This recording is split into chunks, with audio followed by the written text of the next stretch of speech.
হিজরা যারা আছে তারা যদি জোরপূর্বক টাকা তোলে এটা অবশ্যই নাজায়েজ হবে, কোনোভাবেই এটা জায়েজ হবে না। রাসূলুল্লাহ সাল্লাল্লাহু আলাইহি ওয়াসাল্লাম বিদায় হজ্জের ভাষণে তিনি একটি কথা বলে গিয়েছেন।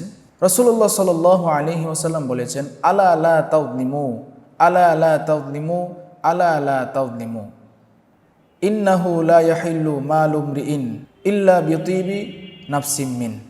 রাসূলুল্লাহ সাল্লাল্লাহু আলাইহি ওয়াসাল্লাম বিদায় হজ্জের ভাষণে 3 বার বলেছেন, তোমরা জুলুম করো না, তোমরা জুলুম করো না, তোমরা জুলুম করো না।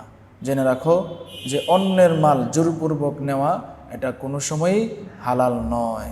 তো এই জন্য আমার হিজরা ভাই এবং বোন যারা আছেন, আমি আপনাদেরকে বলবো, আপনারা যদি এই আলোচনাটি শুনেন এবং প্রশ্ন উত্তর পর্বগুলো দেখেন, আমি আপনাদেরকে বলবো, শুনেন মা, শুনেন ভাই, আপনাদের উপরেও শরীয়তের হুকুম আহকামগুলো আছে। এই জন্য কাউকে হয়রানি করে জোরপূর্বক কারো কাছ থেকে টাকা পয়সা দয়া করে নেবেন না।